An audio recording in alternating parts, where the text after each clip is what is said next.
할렐루야. 이런 모두에게 주님의 은총이 함께 하시기를 기도합니다. 오늘은 거룩한 주일이었습니다. 무엇보다 교회 창립 46주년 감사예배와 온세대 예배로 하나님께 영광을 돌렸습니다. 이런 모두에게 몸된 교회를 주신 하나님, 가정을 주신 하나님, 자녀를 주신 하나님께 감사하며 오늘 저녁도 15번째 오순절 저녁 기도로 함께 나가겠습니다. 저는 오늘 사도행전 12장 1절로 7절의 본문으로 중보기도의 능력이라는 제목으로 함께 말씀을 나누겠습니다. 마침 오늘은 교회를 위한 날이었고 교회를 주신 하나님의 은혜를 고백하고 그 교회를 위해 함께 기도할 때 몸된 교회가 어떻게 여기까지 왔고 또 몸된 교회된 우리가 하나님의 은혜로 어떻게 우리의 인생을 살 수 있을지에 대한 바로 중보기도의 능력에 대한 말씀을 나누겠습니다. 본문은 사도 베드로가 옥에 갇혔고 예루살렘의 교회 성도들은 그를 위해 간절히 기도하였습니다. 얼마나 두렵고 얼마나 절망적이었을까요? 감옥은 견고하였고 철통같이 경계가 되었고 이제 그만 베드로는 죽음을 앞두고 있었던 것입니다. 마리아의 집에 모여 그들은 눈물로 기도하면서 하나님의 은혜를 구하였습니다. 하나님, 끝까지 주님을 바라보는 것은 때로 어렵지만은 그때마다 주님은 놀랍게도 역사하셨습니다. 왜냐하면 중보기도에는 하나님의 약속하신 능력이 있기 때문입니다. 그러므로 첫 번째, 중보기도는 어떤 능력이 있습니까? 중보기도는 분명히 응답하는 하나님의 능력이 있음을 기억하셔야 됩니다. 사도행전 12장 5절, 이에 베드로는 옥에 갇혔고 교회는 그를 위하여 간절히 하나님께 기도하더라. 베드로가 옥에 갇혔을 때 예루살렘 교회는 기도했습니다. 기도할 수밖에 없지만 기도가 능력이 되기 때문에 하나님은 기도할 수밖에 없는 상황으로 우리를 몰아가실 때가 있습니다. 그러나 그때 기도한다는 것은 할 수 없이 기도하는 것 같지만 기도가 답이기 때문에 기도로 우리를 모으는 것입니다. 그러므로 절망 가운데 이제는 기도할 수밖에 없네, 기도할 것밖에 없네, 아닙니다. 우리는 때로 그렇게 고백하지만 그런 상황에서 기도가 무엇인지를 비로소 깨닫게 됩니다. 왜냐하면 중보기도는 반드시 응답이 있기 때문입니다. 아무리 사람이 최선을 다하여도 우리의 최선은 한계가 있습니다. 그러나 기도로 인하여 그 최선이 하나님의 최상의 것이 되는 것입니다. 오늘도 중보기도의 응답을 여러분 믿으시기를 축복합니다. 여러분이 누군가를 위해 기도하거나 교회를 위해 기도하는 것, 나라 민족을 위해 기도하는 것, 여기에는 중보기도의 응답의 능력이 있기 때문입니다. 두 번째, 중보기도는 결코 실패하지 않습니다. 오늘 사도행전 12장 6절에서 7절, 헤롯이 잡아내려고 하는 그 전날 밤 베드로가 두 군인 틈에서 두 쇠사슬에 매여 누워 자는데 파수꾼들이 문 밖에서 옥을 지키더니 호련히 주의 사자가 나타나며 옥중의 광채가 빛나며 또 베드로의 옆구리를 쳐 깨워 이르되 급히 일어나라 하니 쇠사슬이 그 손에서 벗어지더라. 그렇습니다. 내일이면 베드로는 죽어야 됩니다. 그런데 하나님은 성도들의 기도를 들으시고 그 깊은 밤에 베드로의 옆구리를 쳐서 깨우십니다. 그리고 뭐라고 합니까? 일어나라, 일어나라 말씀하십니다. 기도는 반드시 응답되며 동시에 기도는 결코 실패하지 않습니다. 사랑하는 성도 여러분, 중보기도는 역사하는 힘이 있습니다. 그러므로 나는 실패하고 사람은 실패하고 세상은 실패한다 할지라도 중보기도는 결코 실패하지 않습니다.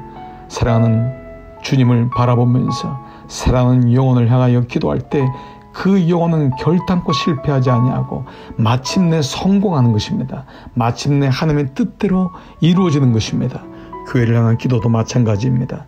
때로 교회는, 때로 가정은 응답이 없는 것 같습니다. 움직이지 않는 것 같습니다. 그러나 실패하지 아니하시는 중보기도로 인하여 기도는, 교회는 그 기도가 응답되고 가정은 기도대로 살아나는 것입니다. 오늘 두 번째, 중보기도는 결코 실패하지 않습니다. 세 번째, 중보기도는 시 공간을 초월하여 역사함을 믿으시기 바랍니다. 사도행전 12장 5절, 이에 베드로는 옥에 갇혔고 교회는 그를 위하여 간절히 하나님께 기도하더라. 지금 공간이 다릅니다. 어찌 보면 시간도 다를 수 있습니다. 그러나 성도들의 기도를 하나님은 시 공간을 초월하여 역사하는 것입니다. 우리가 주일마다 자녀에게 찾아가서 기도하고 새벽마다 그 자녀를 기억하며 기도합니다. 그것은 무엇을 의미합니까? 우리의 기도가 시공간을 초월하여 그에게 가는 것입니다. 그래서 기도는 보이지 않는 미사일 같다라고 합니다. 미사일은 그의 적을 향하여 정확히 가는 것입니다. 여기서 쐈는데 그것이 하루가 걸리고 이틀이 걸리고 때로 1년이 걸릴지라도 마침내 가서 명중되는 것입니다. 그렇습니다. 중보기도의 능력은 시공간을 초월한 능력이 있습니다. 오늘 저녁에도 기도하실 때, 누군가를 위해 기도할 때, 미래를 놓고 기도할 때 하나님, 이 기도가 시공간을 초월하여 분명히 역사할 줄 믿습니다. 고백하시기를 축복합니다. 오늘 15번째 우리 오순절 저녁 기도회는 중보기도회입니다. 여러분, 특별히 5월은 교회의 달입니다. 교회의 사랑의 달입니다. 교회를 위해서 기도하십시오. 교회의 세워짐을 위해서 기도하십시오. 교회의 역사를 위해 기도하십시오. 교회의 부흥을 위해 기도하십시오. 교회의 하나님을 원하시는 그 사역을 위해 기도하십시오. 분명히 하나님은 교회를 통해 여러분 모두에게 주님의 은혜를 부어 주실 것입니다. 이제 10분 동안 있는 곳에서 이 방송을 듣는 분마다 함께 주님 앞에 나가십시다. 중보의 기도의 영역을 넓히십시다. 오늘도 중보기도의 능력이 여러분 가운데 있기를 주의 이름으로 축복합니다. 함께 기도하며 나가시겠습니다.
주십시오.